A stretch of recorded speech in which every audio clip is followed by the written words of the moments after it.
Hey guys, welcome back to my channel. My name is Ira Hussein and I am your teenage teacher. Imagine you telling someone that you're taking the PSAT. They immediately ask you, so that's basically the SAT, right? And honestly, kind of, but also not really.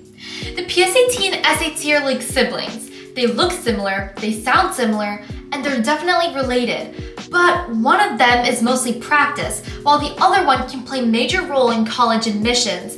But that doesn't mean that you take one or the other way too seriously than you take the other one. Today we're breaking down exactly what's different, what's the same, and which test you should actually worry about. Let's get started. First up, what do these names even mean? Let's clear up the names first. The PSAT stands for Preliminary SAT. The key word is preliminary. It's designed to prepare students for the SAT while also measuring college readiness. The SAT is the actual college admissions test used by many colleges and universities. Think of the PSAT as a dress rehearsal. Think of the SAT as opening night. Both involve similar skills, only one usually gets sent to colleges. What stays the same? The good news is that the PSAT and the SAT are extremely similar. They both measure reading comprehension, writing and grammar skills, and math skills. And they both are digital. Both use multiple choice questions. Both include adaptive testing, meaning the difficulty of questions can change based on your performance. And both reward the same thing, understanding the concepts rather than memorizing random facts. That's why studying for one test often helps you with the other. If you improve your algebra skills for the PSAT, those skills don't magically disappear when you take the SAT. Thankfully, math follows slightly more reliable rules than social media trends. Okay, the biggest difference. This is the most important difference. The PSAT is primarily a practice and scholarship test. The SAT is primarily a college admissions test. Most colleges will never ask to see your PSAT score. They may ask for your SAT score. That means the SAT generally carries much more weight during the admissions process. However, the PSAT has one major advantage. High PSAT scores can qualify students for recognition through the National Merit Scholarship Program, which I talk about in another video.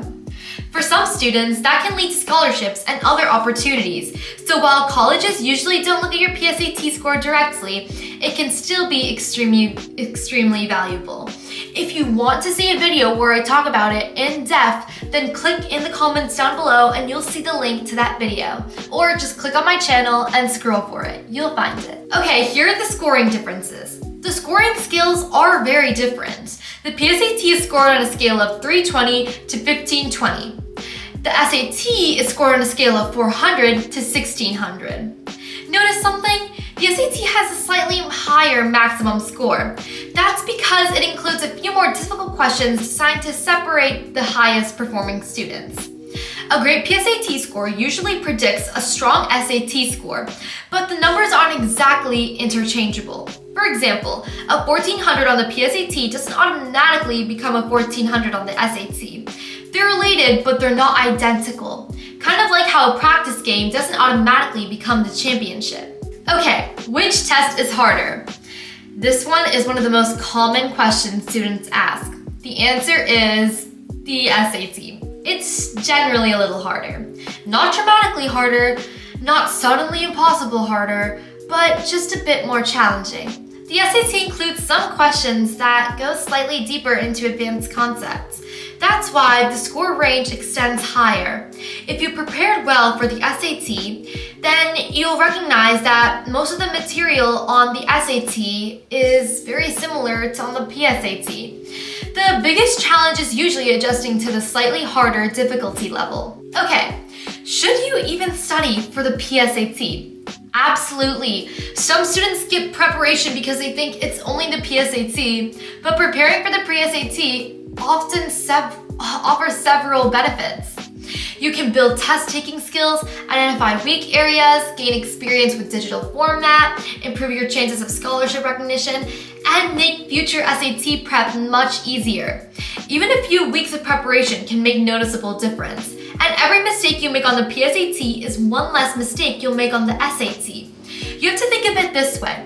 If you have finals in school and you're allowed to take a pre-final, which is a practice final, and you can see and it's basically the same thing as the actual final, you'll of course want to take it because it's literally a practice test for you to take the SAT. And it'll help you so much if you actually take the PSAT and if you actually study for it. Okay, let's recap. The PSAT and SAT test many of the same skills. Both focus on reading, writing, and math. Both use similar formats. Both their purposes are different. The PSAT is mainly for practice and scholarship opportunities. The SAT is the test that colleges may use during admissions.